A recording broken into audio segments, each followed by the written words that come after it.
Magsasabing ikaw, Jesus. Tunay, Panginoon, Ikaw ang aming hari. Ikaw ang Diyos na makapangyarihan sa lahat. Aming inihahayag. You are the Lord of Lords. You are the King of Kings. Pagpalain mo po ang bawat isa na nasa loob yung tahanan ngayong araw. Ito po ang aming panalangin sa matamis na pangalan ni Jesus, sa kanila po magsabing Amen. Praise the Lord. Bago ka maupo, kamayan mo yung dalawang katabi. Sabihin mo sa kanya, nagagalak ako, nakarating ka. Praise the Lord. Ang Panginoon natin ay nasa ating kalagitnaan. Ang Panginoon natin ay nagbibigay sa atin ng lakas, nagbibigay sa atin ng pag-asa. Sa panahon na tayo ay nangungulila, sa panahon tayo nalulungkot ng mga problema, siya ay nandiyan dyan. Siya po ay ating kasama. Buksan po natin ang ating mga Bible sa aklat ng Kolosas, Kabanata 4, talatang 1 hanggang 6. Colossians chapter 4, verses 1 to 6. Babasahin po natin ang kanyang salita. Nais ko po ang lahat ay tumayo bilang paggalang sa kanyang banal na salita. Sa akin po ang unang slide, sa inyong pangalawa, hanggang umabot ko sa panghuli babasahin sabay-sabay. Masters, provide your slaves with what is right and fair, because you know that you also have a master in heaven. Devote yourselves to prayer, being watchful and thankful. And pray for us, that God may open the door for our message, so that we may proclaim the mystery of Christ, for which I am in chains. Pray that I may proclaim it clearly as I should. Sabay-sabay. Be wise in the way you act toward outsiders. Make the most of every opportunity. Let your conversation be always full of grace, seasoned with salt, so that you may know how to answer everyone. Ang Diyos po ay purihin sa pagbasa at pakarinig ng kanyang mga salita. Makaupo ang kapulungan. Ito po yung last part ng ating tinatalakay sa aklat ng Kolosas na sinulat ni Apostol Pablo nung siya po ay nasa kulungan doon po sa Roma. At sa ating buhay bilang mga mananampalataya, hindi lamang mahalaga ang ating ugnayan sa Diyos. Lahat tayo merong kaugnayan sa Panginoon. Kung tayo ay hiwalay sa Kanya, wala ho tayong pag-asa. Walang lakas, walang biyaya, walang buhay. Because of our relationship with the Lord, kaya tayo nag-i-exist. Kaya tayo ay nabubuhay. Subalit ang buhay na ito ay hindi lamang tungkol sa kaugnayan sa Panginoon, kundi pati rin sa ating pakikitungo sa ating kapwa.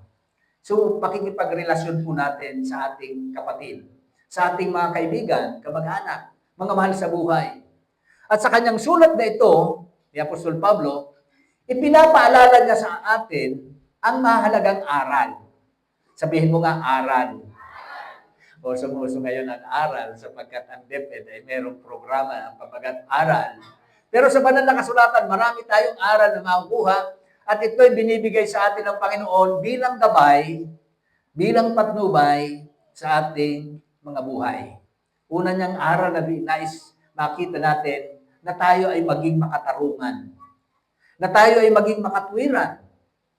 Sa ating pakikipag-relate sa ating kapwa, dapat tayo ay tapat.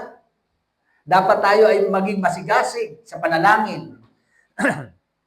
At ang pagkakaroon ng katalinuhan o karunungan at higit sa lahat, ang biyaya sa ating pananalita.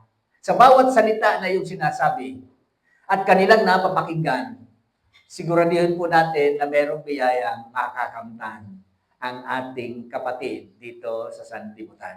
Kaya dito sa aklat na ito ng Kolosas, tinuturuan tayo ni Pablo na ipamuhay. Ipamuhay ang ating pananampalataya. Sabi nga nila, let us walk our talk. Kung ano yung sinasabi natin, panindigan natin. Makita, mahayag sa ating gitna na tayo ay tunay na mga mananampalataya. Hindi lamang sa loob ng simbahan, kundi maging doon sa pang-araw-araw nating pakikipag-ugnayan sa ating pamayanan. So, sa loob, sa labas, parehas ang iyong performance. Ikaw ay mananampalataya, ikaw ay sugo ng Panginoon, dapat liwanag ng Diyos ang makita sa atin. Minsan, ang mga tao, magaling makisama sa kanyang kaibigan o kaya sa kanyang mga kaklase o kaopisina. Pero pagdating sa pamilya, laging galit. Merong bias. Kumbaga, madaling pakisamahan yung mga kaibigan, pero pag doon na sa kanyang pamilya, nahihirapan. Huwag tayong ganon. Hindi po yun ang nais ng banal na kasulatan. Sa pang-araw-araw nating pakikipag-ugnayan sa pamilya, sa kaibigan, sa kapwa, maging sa ating mga kapatiran, sa mga mananampalataya, at maging sa mga hindi pa nakakakilala sa Panginoon, dapat po tayo ay maayos. Kaya't sa ating pag-aaral ngayon, sisikapin nating unawain kung paano natin maisa sa buhay ang mga aral na ito ni Apostol Pablo dito sa mga taga-tagas upang tayo po ay maging mabuting saksi ng Ebanghelyo ng Panginoong Jesucristo. Hindi lamang ngayon, sa lahat ng panahon. Ano ang mga mahalagang salita na nais nating puntuhin sa umagang ito? Actually, meron po ako dyan nakitang 6. Be sensible, be prayerful, be watchful, be knowledgeable, be grateful, and be graceful. Una, dapat po tayo maging makatarungan. Dapat tayo mapanalanginin. Dapat din tayo mapagpantay. Dapat din tayo maging matalino at mapagpasalamat at mabiyaya sa lahat ng oras. So, makatarungan. Sabi diyan sa unang talata, Masters, provide your slaves with what is right. Sa kanilang panahon, uso yung merong alipin, meron kang biniling alipin sa slave market at yung alipin na yon ay merong kaugnayan sa iyo, merong paglilingkod na gagawin sa iyo, maging ang kanyang buhay ay sa iyo. Pero ang kanyang advice, mga kapatid, dapat tayo, lahat ng tao, hindi lamang yung mga Panginoon, hindi lamang yung mga magulang, lahat ng tao dapat, mga kapatid, tayo po ay makatarungan. By what? By giving what is right. Ibigay natin yung dapat. Huwag nating sarilinin kung ano yung dapat ibigay natin sa iba. Pamati sa iba kung ano ang para sa kanila. By that, tayo po ay nagiging makatarungan sa harap ng ating Panginoon. Sabi nga sa Proverbs 21 verse 3, to do what is right. Say that word, right. Lagi po nating pipiliin yung tayo po ay nasa katotohanan at nasa katuwiran. Sapagat yun po ang nais ng Panginoon. Ang pagiging righteous, mga kapatid, yan po ang nais ng Diyos sa mga sumasampalataya sa Kanya. Kaya we need to do what is right, to do what is just, more acceptable to the Lord than sacrifice. Kahit madalas ka magsimba, kahit marami tayong offering, kung ang ating pakikipagkapwa-tao, mga kapatid, ay bitin, walang kwenta, walang saysay sa harapan ng Diyos na buhay. Dapat yung ating loob at yung ating labas, dapat makatwiran lagi. Sabi nga sa Santiago 5, talatang 4, look, the wages you fail to pay the workers who mow your fields are crying out against you. Yung hindi nila pagbibigay doon sa dapat sa mga taong nagtatrabaho. O kaya yung karapat-dapat na makamtan ng tao, wini-withhold. Hindi ipinapagkaloob, mga kapatid. Kapag sila ay umiyak sa Diyos, kapag sila ay nanalangin sa Panginoon, pinakikinggan po yun ng Panginoon. Lalong-lalo na yung mga inaapi, yung mga balo, yung mga ilo, mga inaapi, mga kapatid, ang Diyos ay kumikiling sa mga ganitong klaseng mga tao. Kaya sa lahat ng panahon, dapat po tayo maging makatarungan sa ating buhay dito sa ibabaw ng ginawan. Romans 13 verse 7, give to everyone what you owe them. If you owe taxes, pay taxes. If revenue, then revenue. If respect, then respect. If honor, then honor. In other words, kinakailangan ibigay natin yung para sa kanila. Kung yan ay paggalang, igalang mo. Sabi nga ng Panginoon sa Lumang Tipan, if I am the Lord, where is my honor? Ngayon, napakahalaga ng honor. Maraming mga tao tawag honorable, pero hindi naman kagalang-galang ang kanilang mga ginagawa. Mga kapatid, Dito sa sanlibutan na ito, kung merong kagalang-galang, merong honorable, dapat yung mga anak ng Diyos. Amen? Bakit? Sapagkat tayo po ay larawan ng Panginoon. So, kung meron kang irespeto mo ang iyong Panginoon, irespeto mo ang iyong sarili, irespeto mo ang iyong kapwa. Sa pamagitan ng ating pamumuhay na matuwid at makatarungan sa kanyang harapan, mga kapatid, na ipakikita natin ang liwanag na galing sa kagurangan. So, if honor, honor. If respect, respect. If utang, magbayad. Kung buwis, magbuwis. May panahon kayo na mga teachers, pag mabarakalan na ning sidula, gusto ninda itong hababa sa nabubayadan. Kaya ito, harap manaukaan, gusto ko dito sa nabubayadan. Pero naintindihan ko na kung ano pala yung binabayaran mo dyan, pinapakita mo sa tao o kaya sa lipunan kung gaano kalaki ng iyong natatanggap sa pamahalaan. Ibig sabihin niyan, kung meron kang 1,000 peso, 1 piso, bibigay mo sa kanya o sa ating gobyerno, yan po ang ating kontribusyon. At huwag kang manghinaya na ito ay nawala sa iyo. Sapagat yan po ay pagpapakita na tayo ay makatwiran, tayo ay makatarungan. Hindi lamang sa ating pamilya, hindi lamang sa simbahan, gayon din sa ating pamahalaan. Pangalawa, by being fair. Tayo po dapat fair. Sabi diyan, masters, provide your slaves with what is fair. Bakit? Because you know that you also have a master in heaven. Meron kang Panginoon sa langit. Tayo po, lahat ng tao, ang Panginoon isa lang. There is only one Lord. The Lord of Lords, the King of Kings, the God of heaven. Mga alipin, mga malaya, mga Panginoon dito sa lupa, may posisyon o wala, lahat po iisa lang ang Panginoon. Sabi nga natin mga kapatid, lahat ng tuhod sa Kanya ay luluhod. Lahat ng labi magdideclare na that Jesus is Lord. Kaya kung meron kang kaibigan, kapatid, kamag-anak, hanggang ngayon ayaw sumuko sa karangalan, time will come, they will declare, Jesus is Lord. Bakit? Lahat ng tuhod, lahat ng dila, magsasabi. Lahat ng tuhod, luluhod sa Kanya, lahat ng dila, magsasabing siya ang Panginoon. Kaya naniniwala ako na time will come, itong prophecy ito ng Biblia magaganap. Kung sila ay may dila, sasabihin nilang ang Panginoon ang kanilang Panginoon. Kung sila ay may tuhod, lahat sila ay luluhod sa harapan ng Panginoon. Ano yun? Recognition. Tama po ito. Dapat po natin gawin yan. Kilalanin natin ang Panginoon. Sabi pa sa Leviticus 19:15, do not pervert justice. Do not show partiality to the poor or favoritism to the great, but judge your neighbor fairly. Sa Biblia, sa Bagong Tipan, ang sabi ng Panginoon, huwag kang humatol ng hindi kahatulan. Hindi naman nangangahulugan na hindi ka na magkakaroon ng discernment sa iyong kapwa o kaya sa mga pangyayari. Pero ang nais ng Panginoon, tayo po ay hindi bias.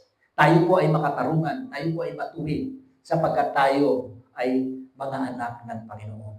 Sabi sa Micah 6, verse 8, He has shown you, O man, or mortal, what is good and what does the Lord require of you? To act justly and to love mercy and to walk humbly with your God. Yan ang requirement ng Panginoon. Na tayo ay maging makatarungan, na tayo ay mapagmahal, na tayo ay mahabagin, na tayo ay lumakad na mayroong pagpapakubawa, hindi nagmamakataas. If you want to pass, give the Lord this requirement. Ipasa natin ang ating requirement na ito. Gusto ng Panginoon mabuhay yung tayo, na tayo ay makatarungan, mapagmahal, mahabagin, at tayo mapagpakumbaba sa harapan ng ating Panginoon. Sabi nga ng isang kasabihan, ang matuwid na gawa ay nagbubunga ng biyaya. Sabi mo sa katayin, matuwid ka. Pangalawa, be prayerful. Dapat tayo po ay mapanalangin. Ang panalangin ang ating hininga. Ginagawa po natin araw-araw sapagkat yan po ay dapat ginagawa ng isang mananampalataya. Mararamdaman mo kung ikaw ay lumalayo na sa Panginoon. Unti-unti kang pighugakan mag-pray. Makikilala mo ang isang tao na medyo lumalayo na sa Panginoon kapag siya ay pighugakan ng magsimba. Makikilala mo ang isang tao lumalayo na sa Panginoon sapagkat pighugakan na siya magbasa. ng Biblia. Kaya mga kapatid, kung nararamdaman mo ito, lumapit ka sa Diyos. Sapagkat kumbaga yan ang warning sa atin. Dapat tayo laging nagpipray. Pinapanalangin mo yung katain mo, yung magulang mo, yung anak mo, yung mga mahal mo sa buhay. Hindi lamang yung mga tao dito sa simbahan, pag ito yung mga tao doon sa lipunan. Dapat tayo po ay nananalangin. And every prayer, mga kapatid, has an answer. And Jesus is the answer. Napapakinggan natin lagi pinagpipray ang pamahalaan dito sa simbahan every Friday or every Wednesday, every Sunday pinagpipray natin. Anong nangyayari? Mga kapatid, ini-expose na yung mga bagay na dapat i-expose. Para Para malinis ang ating gobyerno, para malinis ang ating pamahalaan. Because of our prayer, may nangyayari sa ating kapaligiran. Sabi mo sa tayo mo, tandaan mo yan. Tayo ay nakakilala sa Panginoon because somebody has prayed for us. Ikaw ay naglilingkod sa Panginoon, ikaw ay nananatili sa Panginoon because somebody has prayed for you. Maaring yan magulang mo, maaring yan ay lolo mo, maaring yan ay mga mahal mo sa buhay. Subalit ang totoo sa bawat panalangin na ginagawa natin, may nangyayari sa spiritual realm. Amen? Bakit tayo dapat maging mapanalanginin? Bakit kinakailangan natin manalangin? Sapagkat tayo tinuruan ng Panginoon. Let us be prayerful as He taught us to become prayerful. Ano ang sabi sa verse 2? Devote yourselves to prayer. Say the word prayer. Kaya yung ating mga pananalangin, mga kapatid, hindi lang yung nagkataon lang, naka-attend ka o kaya naagda ka. Yan po ay gawain natin sapagkat tayo mga sumasampalataya sa Panginoon. At ang iyong panalangin, pinakikinggan sa langit. The prayer of the righteous availeth much. That's why after praying, mga kapatid, maaaring wala ka pang nakikita dito, but darating ang time, may mangyayari sa iyong mga ipinapanalangin. Amen? Amen? Kaya ako naniniwala dito sa atin, babalik yung mga nawala. Naniniwala ako na dadagdag ang ating bilang dito. As you pray, somebody's doing something. Ang Holy Spirit kumikilos, gumagawa siya upang yung iyong mga panalangin ay tugunin.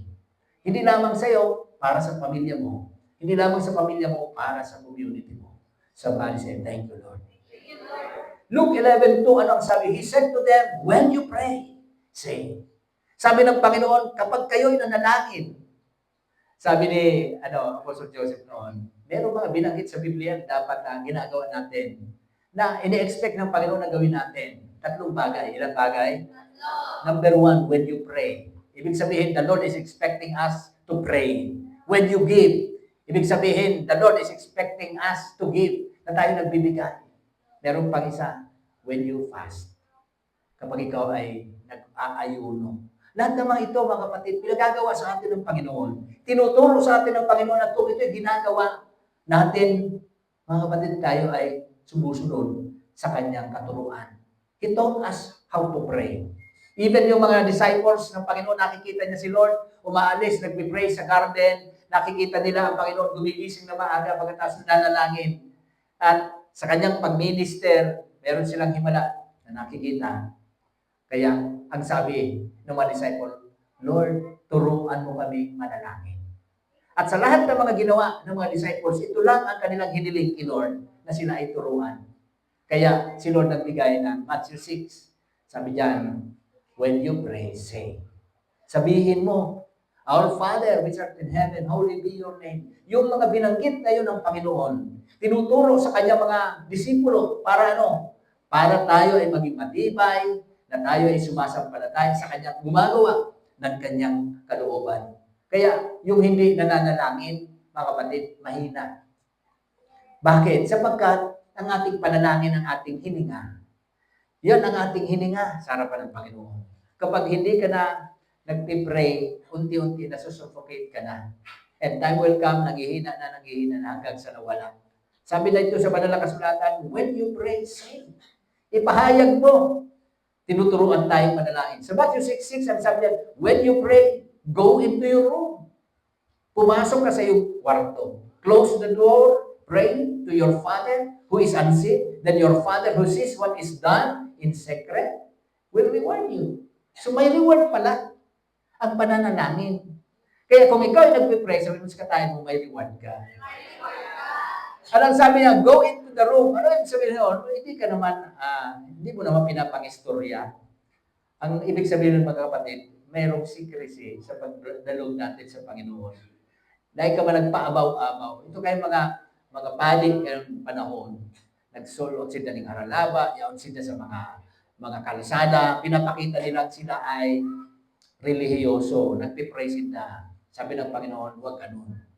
Ang gusto ng Panginoon, kung ikaw ay nanalangin, nandun yung sincerity natin. Ang ginamit niya, pagpasok sa room. At ikaw ay manalangin sa Ama na hindi nakikita. Hindi nakikita ang Panginoon. Ang Diyos ay Espiritu. And then, ang Panginoon naman, nakikita ka kung ano yung ginagawa. At yung mga ginagawa mo ito, mayroong reward o regalo sa iyo. Somebody say, thank you, Lord. He taught us how to pray. Letter B, He commanded us to pray. Inuutosan tayo na manalangin. Kaya ngayon, kahit ikaw ay pakiramdam mo ayaw mo manalangin, gusto mong sumunod sa Panginoon, kung pigugakan ka mag-pray, dublihon mo ang prayer mo. Dahil merong pagpapanang paparating sa iyo. Gusto ng kaaway mahinder, gusto ng kaaway mahadlangan. Pero mga kapatid, magpursige ka, i-breakthrough mo, pagtasin mo yan, sapagkat ang biyaya ng Panginoon ang iyong tatanggapin sa araw na yan. So, He was commanding us to pray. Ano sabi? Devote yourselves to prayer. I-devote mo, ibigay mo ang iyong panahon sa pananalangin, sapagkat yan ang nais ng Diyos natin. And then sabi nga dito sa verse, and pray for us also, that God may open a door for our message, so that we may proclaim the mystery of Christ, for which I am in chains. Pray that I may proclaim it clearly as I should. Kaya yung pananalangin na support para sa iba, biblical ho yan. Nagbibigay ka ng iyong prayer request, Pastor, i-pray mo ako. Biblical ho yan. Even Paul, si Apostol Pablo, mga kapatid, he requested Colossians to pray for him.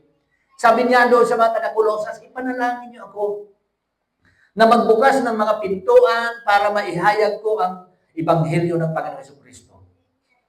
At ipanalangin niyo ako na ito'y may pahayag kong maliwanag para matanggap ng iba.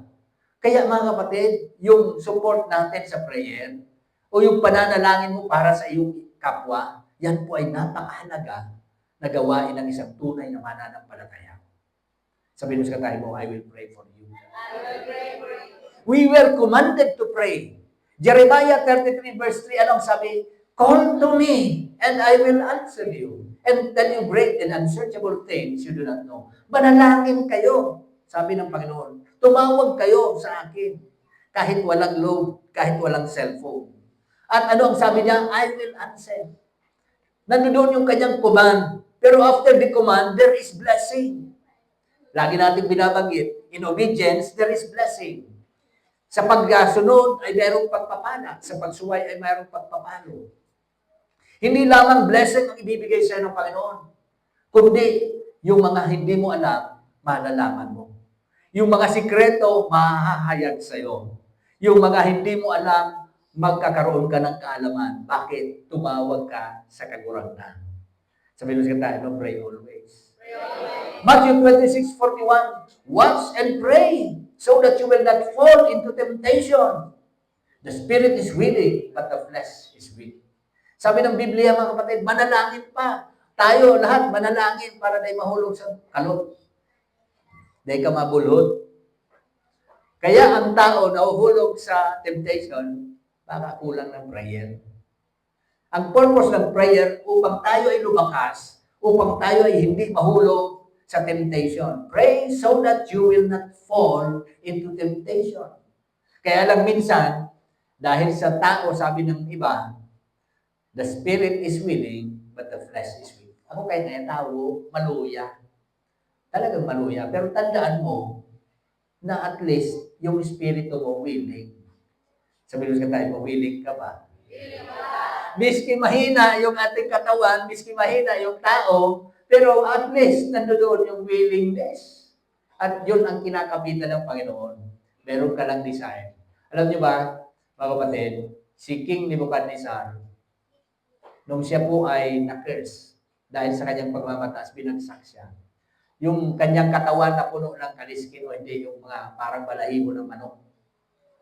At ang kanyang mga kuko ay humaba ng parang sa agila, hindi na siya nakakapagsalita dahil sa kanyang kasalanan sa Panginoon ng pagmamataas.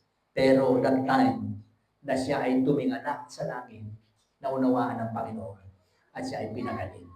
Anong ibig sabihin noon? Yung kanyang pagpapakumbaba, yung kanyang pagtingala sa langit, yung kanyang pagtawag sa Panginoon. Kaya hiniling mo pa siya na sa langit. Pagtingala mo sa langit, kapatid, nauunawaan na ng Panginoon. That's why we need to pray always. Manalangin tayo. Sabi nga sa isang kasabihan, ang panalangin ay mabisang sandata ng isang taong nangihina. Nangihina tayo. Minsan, pakiramdam mo, talo ka, bagsak ka. But you need to pray para ikaw ay maka-breakthrough. Amen? Number 3, be watchful. Dapat tayo mo'y mapagbantay. Lalong-lalo na sa mga nangyayari sa ating kapaligiran ngayon, dapat meron mensahe yan na nauunawaan. Yung bagyo, yung lindol, yung lahat ng katiwalaan na nai-expose, may mensahe na pinapadating ang Panginoon. Na ano? Na ang Panginoon ay hindi natutulog. Na ang Panginoon ay pinapaabot sa iyo na siya ay malapit ng dumating. Na ang Panginoon ay tunay na buhay. Na ang Panginoon sa Kanya magsisimula ang pagbabagong buhay sa ating lipunan. Mapagbantay. As a proof of wisdom, ano sabi? Being watchful. Tayo ay mapagbantay. Sabi nga, be on guard. Sabi mo sa Ephesians, tayo ay maging mapagbantay. Saka yan po ay patunay na tayo po ay matalino, na tayo ay nagbabantay dahil alam natin ang Diyos ay malapit na dumating. Mapagbantay sa mga pangyayari sa iyong kapaligiran. Minsan hindi mo maunawaan. After na ikaw nanalangin, naintindihan, kaya pala. Maaring ngayon hindi pa, pero time will come, you will understand. Mapagbantay sapagat alam mo na ito'y sinabi ng Diyos na buhay. Ephesians 5:15 ang sabi, be very careful then how you live, not as unwise, but as wise, making the most of every opportunity because the days are evil. Masama ang panahon. Sabi ng banal na kasulatan, maging maingat ka dahil masama ang panahon. Sa iyong pamumuhay, maging matalino ka. Sapagkat ang Diyos, meron nga sinasabi, dapat mong pakinggan, dapat mong maunawaan. Upang sa ganon, dumating pa ng mga hindi inaasahan na nanatili kang nakatayo at matapang. Matthew 26:41 says, watch and pray so that you will not fall into temptation. Watch and pray. Ito po, yung tunay na matalino, yung nagbabantay. Naalala mo yung 10 dalaga na naghihintay? Yung iba hindi matalino, yung iba matalino. Ano ang qualification ng matalino? Handa. So iba, mga kapatid, ang dala nila kulang na langis. Yung iba, dala-dala nila kompletong langis. Pero hindi pa dumarating yung ikakasal. Pero nung malapit na, sabi na, kulang na ngayon restante na nga kita. Pwede nga makahagad. Sabi mo kay itong matalino, duman nga sa tindahan mo, pagkakamuntaan sa buyang dara para sa buyang sanan. Kanaghali sinda sa kanag-abot ang kagurangnan. Yung kakasal. Uminabot. Pagkatapos, nagralaog. And then, mga kapatid, naiwan sa labas yung hindi matalino. Kumatok sila. Parang nais nila makapasok. Pero anong sabi sa kanila? Hindi ko kayo nakikilala. Anong ibig sabihin nito? Ang ibig sabihin nito, mga kapatid, ang iyong pagiging matalino, ang iyong paghahanda, ay may kaugnayan sa iyong relasyon sa ating Panginoon. Kaya kung ikaw ay matalino, i-apply mo ang sa kanyang salita. Katulad ng taong nagtayo ng kanyang tahanan, hindi sa buhangin kundi sa bato. Dumating man ang bagyo, dumating man ang unos, hindi bumagsak. Bakit? Nakatayo sa bato. At ang bato, si Kristo. Siya po ang ating pundasyon. Sabi mo sa katahin mo, tatandaan mo yan. 1 Peter 5:8, pakibasa.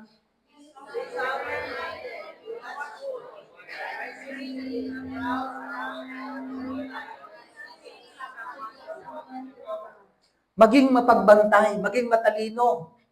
Sapagkat ang kaaway ay parang umuungol na isang leon. Naghahanap ng kanyang masisila. Pero ang maganda, sabi niyo ano yun? Yung leon sa iyong harapan, kahit umuungol, wala nang magagawa sa iyo sapagkat ikaw ay tunay na matagumpay. Kung siya man ay umuungol, wala nang pangil dahil tinanggalan na siya ng ating Panginoon. Pero ang maganda, ikaw ay mapagbantay, ikaw ay naghahanda. Ano man ang dumating sa iyong buhay, handa kang tanggapin sapagkat ang Diyos ang iyong kagapay.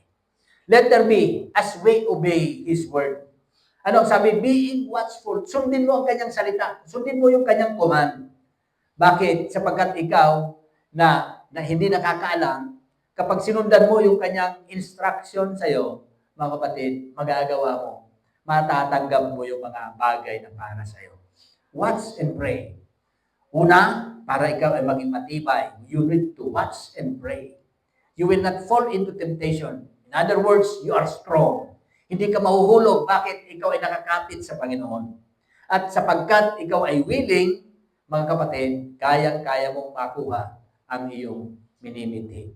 Sabi diyan sa Luke 21:36, be always on the watch and pray that you may be able to escape all that is about to happen and that you may be able to stand before the Son of Man. So dapat tayo laging mapagbantay. Sapagkat darating ang Panginoon parang magnanakaw. Parang sa kanyang pagbabalik, mga kapatid, masumpungan tayo na tayo ay naghihintay sa Kanya. Ano ibig sabihin niyan? Mula sa iyong pananampalatayang ito nang ikaw ay tumanggap sa Kanya hanggang sa dulo ng iyong buhay, huwag kang bibitiw sa iyong pananampalataya. Anumang oras dumating ang Panginoon, mga kapatid, ready ka. Bakit? Sapagkat ang Panginoon, alam mo, tiyak na muling magbabalik. Pero kung hindi mo alam kung kailan, dapat lalo kang nag-i-expect.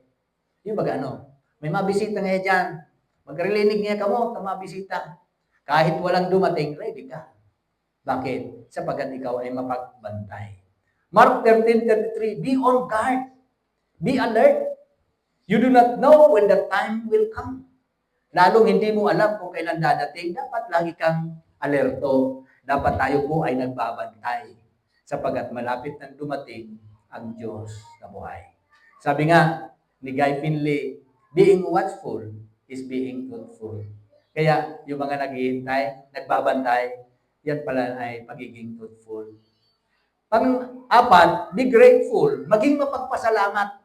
Hindi lamang mapanalanginin, kundi mapagpasalamat din. Hindi lang mapagbantay. Dapat grateful ka. Be thankful sa lahat ng bagay. Bakit? In order to honor the Lord. Yung baga kung ikaw nakakakilala na sa Panginoon galing ang lahat ng biyaya na yung tinatangkilik, dapat pasalamatan mo siya. At kapag pinasalamatan mo ang Panginoon, yan ay pagkilala sa Kanya na siya ang pinagmulan ng iyong mga bagay-bagay sa ibabaw ng lupa. Sa mga ari-arian, maging ating lakas, maging ang ating buhay, lahat yan sa Panginoon. Kaya dapat kilalanin natin at pagpasalamatan natin sapagkat siya ang pinagmulan ng lahat ng bagay. Palakpakan natin ng malakas ang Panginoon. Let us honor the Lord. Amen. Take your seats. Ang sabi niyan, devote yourselves to prayer, being watchful and thankful. Dapat mapagpasalamat. Kung ikaw ay laging nagpapasalamat, ang biyaya ay sunod-sunod, mga kapatid. Dahil pangani, nagpapasalamat ka na. Bakit? Sapagkat alam mo ng kanyang salita at ang kanyang gawa, iisa. Walang pagkakaiba. Psalms 50:23, those who sacrifice, thank offerings, honor me. Kung tingnan nyo, kung ikaw ay nag-o-offering para sa Panginoon, kung ikaw ay nagpapasalamat sa Panginoon, yan ay pagkilala sa Kanya. Ino-honor mo ang Panginoon. Ang iyong regalo, ang iyong offering, is a symbol of your pag-honor sa Panginoon. Kaya, sabi nga sa Bible, do not appear before the Lord empty-handed. Ibig sabihin, meron kang something to offer. Pag haharap ka sa hari, kinakailangan meron kang dala-dala. Sabi mo sa katahay mo, dala mo ba buhay mo? Ito ang number 1 na dapat nating ihandog sa Kanya. Sa Romans 12, di ba? Sabi doon, I beseech you, therefore, brethren, to offer your body as living sacrifice, holy and acceptable to God, which is your spiritual service. Do not conform to this world, but be transformed by the renewing of your mind. So bring your body. Okay, wala kang pera, wala kang pang-offering, bring your body. Ang mahirap, minsan, yung katawan nasa loob, yung isipan nasa labas. Sabi sa katain mo yun yung ganon. Hebrews 12:28. Therefore, since we are receiving a kingdom that cannot be shaken, let us be thankful and so worship God and acceptably with reverence in awe. So, let us be thankful. We are being commanded to be thankful. Dapat tayo po ay nagpapasalamat sa Panginoon. Sa Thessalonians, di ba? Anong sabi doon?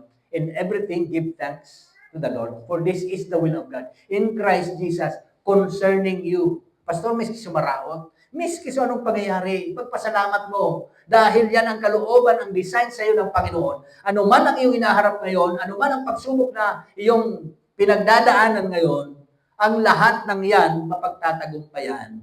Dapat ipagpasalamat sapagkat hindi kanya iniiwanan, hindi kanya pababayaan. Somebody say, thank you, Lord. Hindi dahil meron masamang nangyari, kundi meron kang lakas ng loob na harapin kung ano man ang mga pangyayari sa buhay. Matatag ka, matibay ka. Sabi mo sa katain mo, kasama natin ang Diyos. Letter B, to follow the Lord. Sundan ang Panginoon. Sundin ang Panginoon. Be thankful. Ephesians 5:20, always giving thanks to God the Father for everything in the name of our Lord Jesus Christ. Everybody say, always. Lagi, nagpapasalamat sa Ama. Salamat sa tubig, salamat sa ilaw, salamat sa kakanon, salamat sa aparos. Pag nagkarigos ka, salamat sa sabon, salamat sa shampoo. Lahat pinagpapasalamat. And then mararamdaman mo mga kapatid, parang ang Panginoon kausap mo lang everyday, as usual, as casual, like this.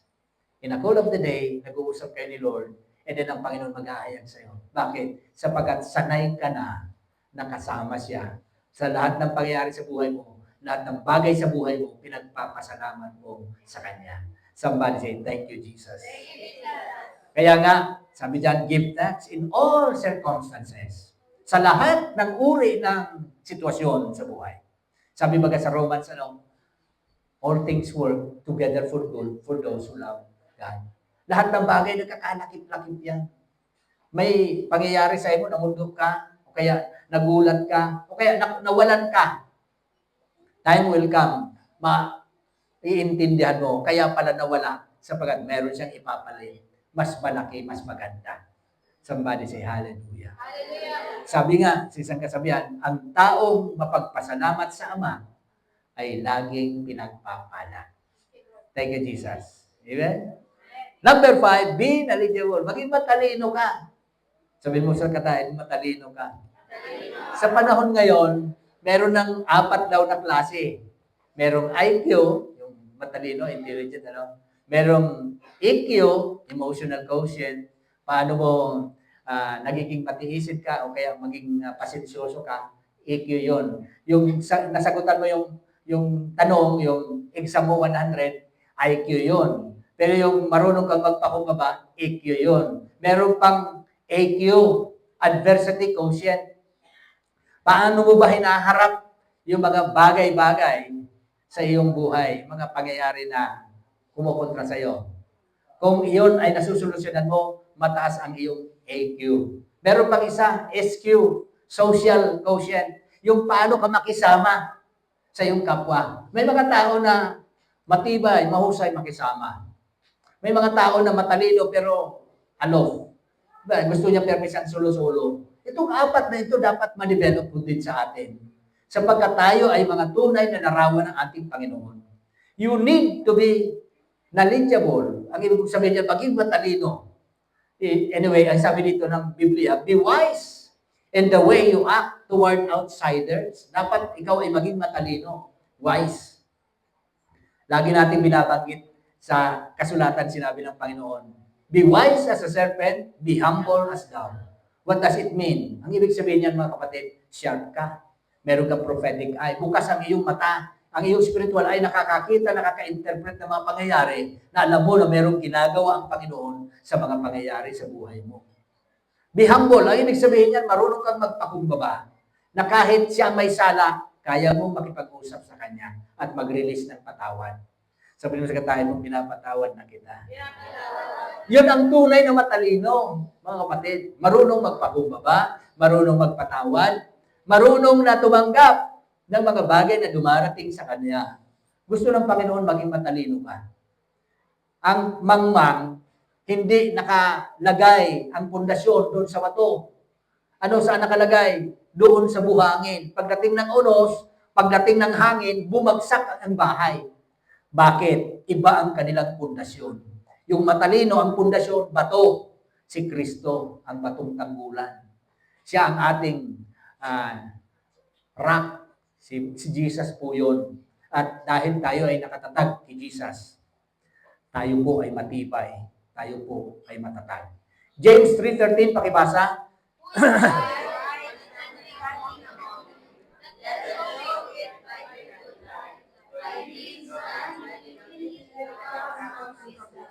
Ang tanong ni Santiago, sino ang matalino sa inyo? Sino ang nakakaunawa sa inyo? Kung ikaw ay matalino, kung ikaw ay nakakaunawa, ano ang sabi? Let them show it by their good life. Dapat maipakita mo sa pamagitan ng ating buhay.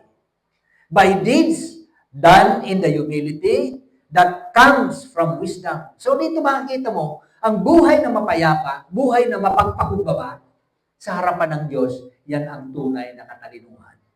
You are applying what you have learned.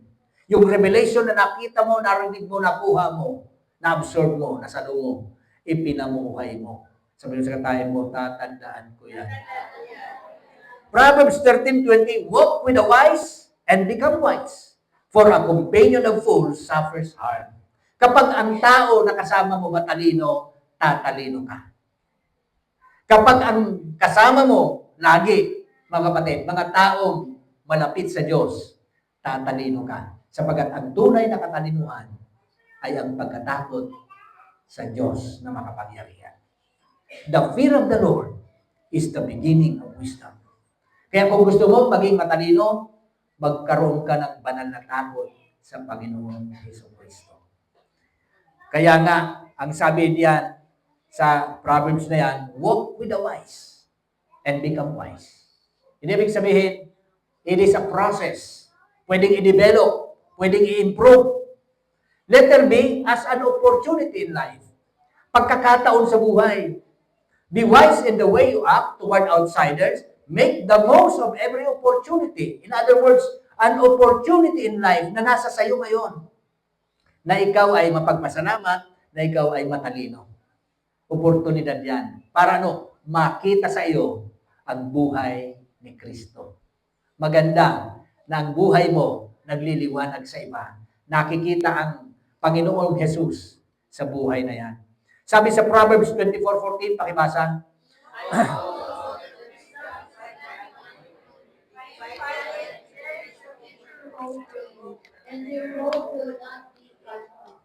Know also that wisdom is like honey for you. Ang honey, matamis yan. Yan, mga kapatid, nagbibigay ng energy. Kasi, si Jonathan, nagdidireklom na yung paghiling niya. Nakahiling siya, bulot-puklutan, kinakanya, nagriliwanag si Kuyan. Padagos siya sa pagkikipaglaban. Nailigtas siya kay itong bulot-puklutan. Ganyan, mga kapatid, ang tinatawag na honey. Sa banal na kasulatan, yan po ang ating kalakasan galing sa kagurangan. Na sa pamagitan nito, nagbibigay ito sa atin ng enerhiya upang tayo ay magpatuloy. Sabi diyan, if you find it, there is a future hope for you and your hope will not be cut off. Hindi ba puputol? Ang wisdom na ito. At alam natin lagi, binabanggit, wise dominion, wisdom. Yung pamamahala ay matalino. Bakit? Because you are applying the Word of God. Kapag ikaw ay marunong mag-apply ng salita ng Panginoon sa buhay, ikaw ay kikilalaning matalino. Kaya nga, ang sabi ng isang kasabihan, ang taong walang dunong ay parang walang laman na kahon. Ibig sabihin yan, pahalagahan mo ang katalinuhan. Sapagkat kung walang katalinuhan, parang empty lang, parang kahon lang wala. Pag pinukpok mo, sige sila ang tanog, mayo maning laog. Ang inyong pag-ano, tiktok. Pag matiling, mahibugan laog. Pag balagatak, mahigpis ang laog.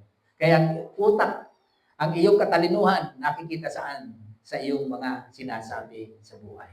Na ipapakita ng iyong mga sinasabi sa buhay. Kung ang isang tao matalino, mga kapatid, sa bawat salita na kanyang papakawalan, merong biyaya.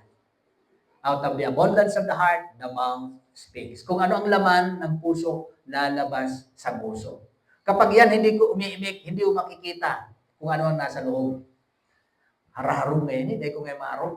Hindi ko ngayon maladog.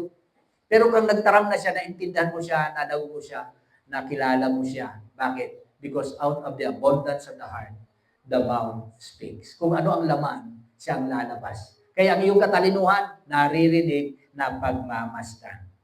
Number 6 and last, be graceful. Sabi mo, mabiyaya.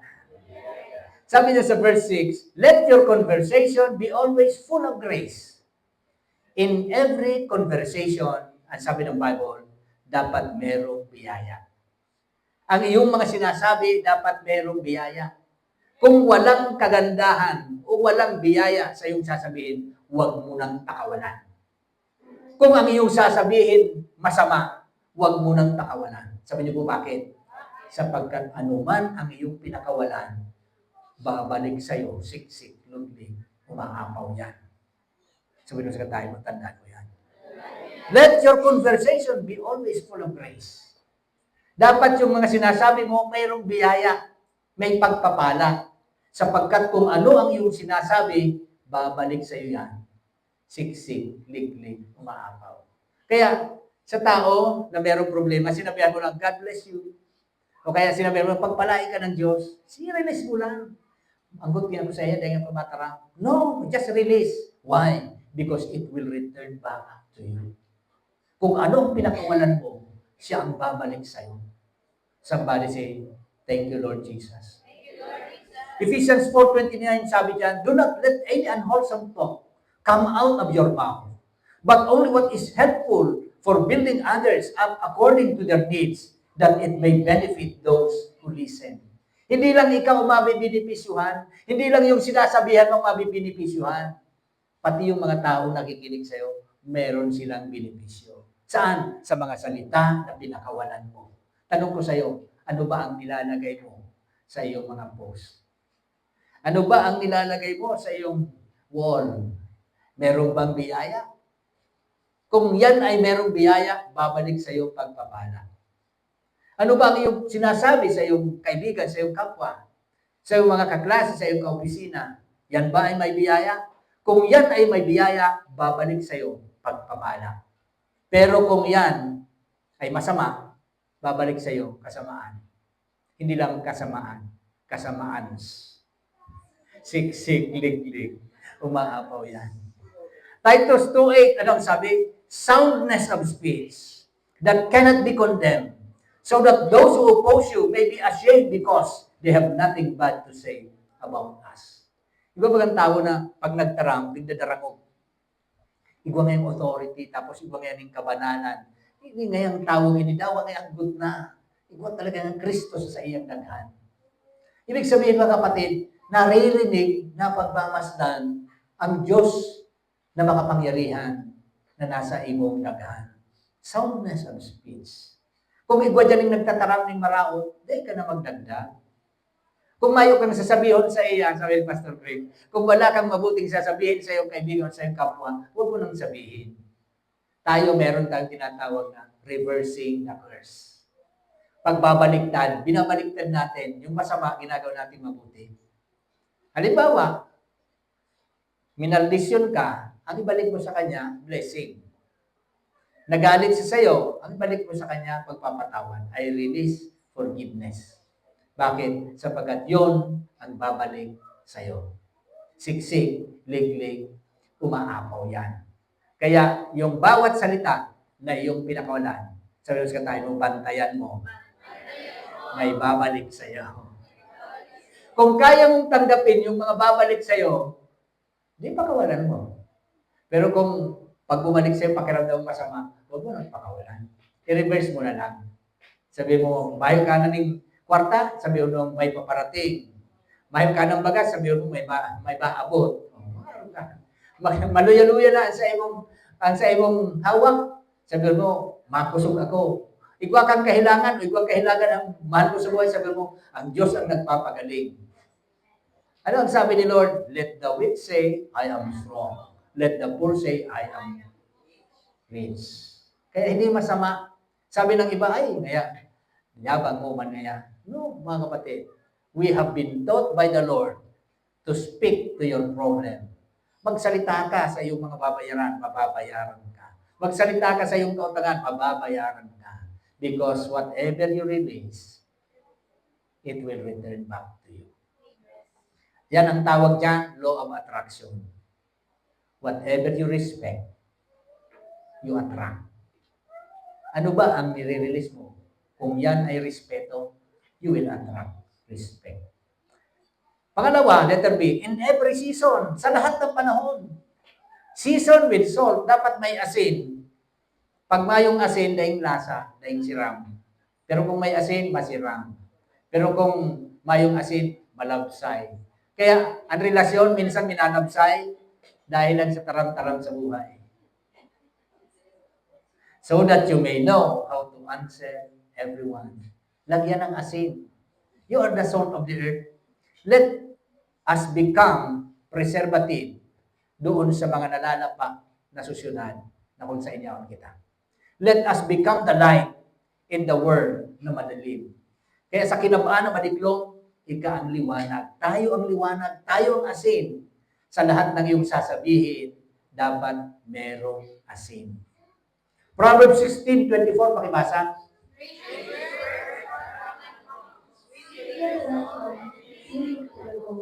So yung mga salita na merong biyaya, mga kapatid, katulad siya ng honeycomb. Sabi ko kanina, ang honeycomb, yung pulot, pukyutan, nagbibigay ng lakas, nagbibigay ng sigla sa buhay, nagbibigay ng healing to the bones, nagbibigay ng kagalingan sa ating mga kahinaan.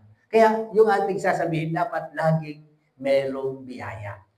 Para ano? Para tayo nagre-release ng healing, tayo nagre-release ng kagandahan, kalakasan sa iba. Yung baga may problema ka na nga pagparasabihan ka pa ni maraon, lalo kang nagbaba. Imbes na gumaling ka, lalo kang nanghihina, lalo kang nagkaroon ng sakit dahil sa mga salitang iyong napakinggan. Pero kung ang sabi sa'yo ay gagaling ka, kasama natin ang Diyos ang pag-asa, lumalakas ang iyong pag-asa. Bakit? Sapagat narinig mo sa kanyang mga salita. Ang salita ay tunay na buhay. Kung masama ang salita, masama ang tama. Kung mabuti ang salita, biyaya at pagpapala. Makakamtan ng madla. Gracious word, honeycomb, sweet to the soul, healing to the bones. Kalakasan. Kaya kung ikaw may hilang, kayo para sabihin, maluyan ako, magaganda na ako, magaganda ka talaga. Sabihin mo, lalakas ako. Ang Diyos ang aking kagalingan. Merong pag-asa. Amen? Naririnig yan ang katawan mo. And whatever you say, it becomes a prayer to you. Whatever you do, it becomes a prayer to you. Kaya kung ano ang ginagawa mo, that is your prayer. Sige mo na sa waktol, sige mo na sa reklamo, sige mo na sa mukmok. Yun ang prayer mo, mangyayari talaga sa iyo. Pero kung kinukontra mo, sinasabi mo, malakas ako, lalakas ako, gagaling ako, titibay ang aking buto. You are commanding your body to become strong. Hindi masama ho yan, totoo po yan, sapagat ang sabi ng Biblia, mga kapatid, life and death are in the power of the tongue. Sabi sa Proverbs 18:21. Sa Proverbs 15 verse 1, sabi, a gentle answer turns away wrath, but a harsh word stirs up anger. Nagpapakalayo, nagpapaanggot, nagdadaraning problema. Ang alin, yung mga salita na masama. Pero yung gentle na sagot, magalang na salita, mga kapatid, nagdadala ng kahinahunan. Yung baga daw ang gutol ka na, sinabat ka kang malumanay siya ng tataramon, ganitong binuhusan ka ng malipot na tubig.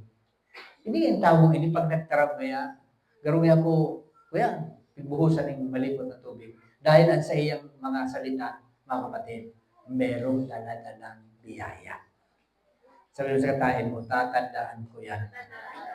Kaya nga, ang sabi ng isang kasabihan, ang bibig na magalang ay nagpapalayo sa kapamakan. Kahit sa mga post, kahit sa mga sinasabi, kahit sa mga ginagawa, tandaan niyo ito mga kapatid. Kapag ikaw ay magalang, malumanay, hindi ka dadalhin yan sa kapamakan. Tayong lahat ay tumayo, palakpakan po natin ang Panginoon.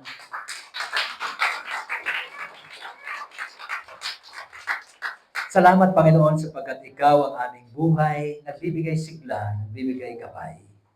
Sa mga salitang aming napakinggan, hayaan mo po na ito'y aming magandang magawa ayon sa iyong kalooban. Muli namin sa iyong pinapasakop ang lahat sa aming buhay, sapagkat ikaw ang Diyos na sa amin ay gumagabay. Ito po ang aming dalangin. In Jesus' mighty name, Amen.